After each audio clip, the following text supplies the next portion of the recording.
बीनत सलीम साहबा, इस सारे मामले के अंदर फिर ये जो अभी थोड़ी देर पहले शिफा ने भी बात की कि फिर आखिर क्यों मुज़ाकरात के लिए बैठे आप? हुकूमत रेलिवेंट, आपने कहा ना बिल्कुल इरेलीवेंट हो चुके हैं, तो हुकूमत उनको रेलिवेंट समझती है तो उनके साथ मुज़ाकरात किए, वरना ना करते। हुकूमत उनके साथ टाइम पास कर रही थी, वो हुकूमत की टाइम पास कर रही थी, मतलब वो क्या कॉलेज में पढ़ते हैं? मैंने आपको फैक्ट बताया, ये हुकूमत की स्ट्रैटेजी थी। भाई हर एक को हक है ना अपनी स्ट्रैटेजी बनाने का। जैसे अगर इमरान खान स्ट्रैटेजी करते हैं गुड कॉप बैड कॉप, 22 घंटे पहले इनकलाबी बन जाते हैं, 22 घंटे के बाद तरला मिनता प्रोग्राम करते हैं, वो खान साहब की स्ट्रैटेजी है। ये हुकूमत की स्ट्रैटेजी थी कि हमने उनको एंगेज करना है, क्योंकि उनको भी पता था कि इमरान खान अपने खुद के कहे के ऊपर एक दिन 1 घंटा खड़े नहीं हो सकते। एक चीज़। दूसरी चीज़ ये कि अभी यहाँ पर क्या अपने वो जो साइंटिस्ट हैं कदीर खान साहब की बात हुई। हाँ जी, तो अब्दुल कदीर खान साहब के बिल्कुल उनको सेलिब्रेट करना चाहिए, उनको याद रखना चाहिए। इस प्रोग्राम के थ्रू भी हम उनको सेलिब्रेट कर रहे हैं, उनको याद रख रहे हैं, लेकिन किसी ने भी उनकी कदर नहीं की, किसी ने भी नहीं की। एंड जब मैं कहती हूँ ना किसी ने भी नहीं की, तो जो सेल्फ प्रोक्लेम्ड पॉपुलर लीडर हैं उन्होंने भी नहीं किया। आई थिंक सो वो वज़ीर आज़म थे व्हेन ही पास्ड अवे, उनके जनाजे पे नहीं गए, जा सकते थे, इस्लामाबाद में ही जनाजा हुआ था। And just correct me if I am wrong, Islamabad में H8 में या I8 में उनका जनाजा पड़ा गया था, और वज़ीर आज़म इस्लामाबाद में ही रहते हैं ना, कहीं और तो नहीं रहते। उस टाइम पर इमरान खान साहब थे। एक चीज़। तीसरी चीज़ जो मैं इस हवाले से आपको कहना चाह रही हूँ कि आपने हाइब्रिड सिस्टम के बारे में पूछा। हाइब्रिड सिस्टम क्या है? हम ये टर्म बहुत इस्तेमाल करते हैं, कभी कभी अच्छा होता है, मेरे अंदर की उस्तानी भी जाग जाती है।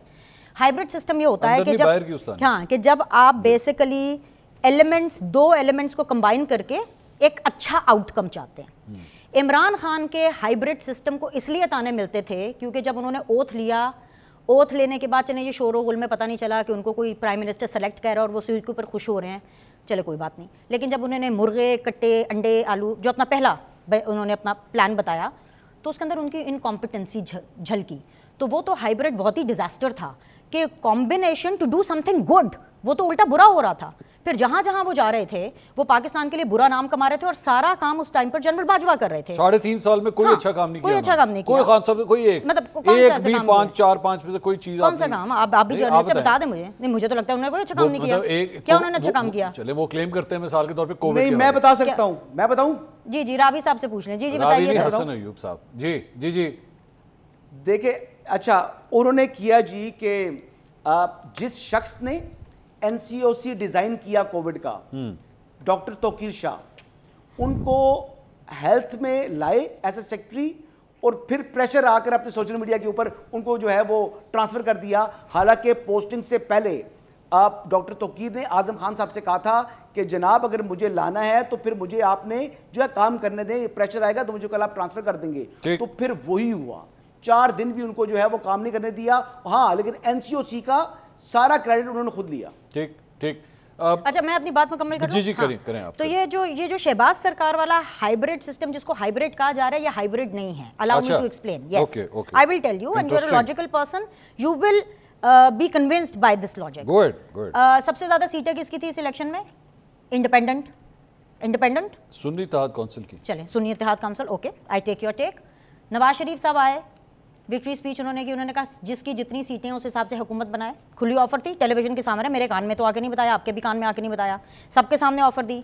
पीपल्स पार्टी की पहली चॉइस क्या थी? हम PTI के साथ मिल करके हुकूमत बनाते हैं। एम आई राइट? फैक्ट सही दे रही हूँ? इनकार किसने किया?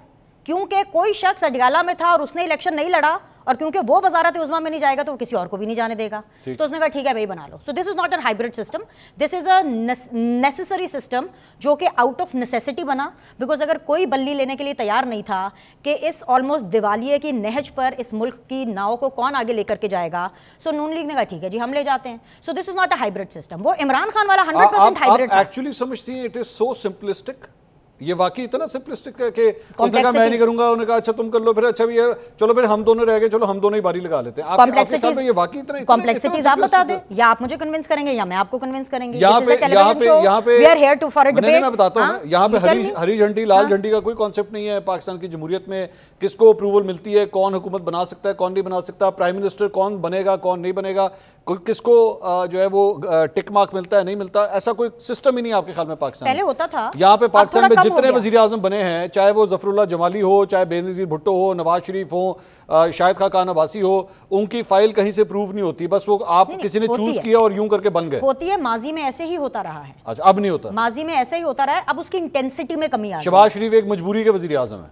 मजबूरी है ना, मजबूरी थी। उस टाइम यार कौन कौन बनेगा, कोई नहीं बना, अच्छा शहबाज शरीफ आ जाएंगे, आप उस टाइम पर, उस टाइम नहीं, मैं अभी की बात कर रहा हूं 2024 के इलेक्शन में। हाँ, उस टाइम पर मजबूरी के तहत बने, क्योंकि बिलावल नहीं लेना चाहते। बिलावल कहते हैं जी मैं अपने वोटों से वजीर आजम बनूंगा। भाई ये तो वो बयानात है ना जो उन्होंने सामने दिए। मैं तो 1+1 कर रही हूँ, मैं कुछ अपने पास से नहीं कर रही हूँ। इसी मजबूरी में नवाज शरीफ बन जाते।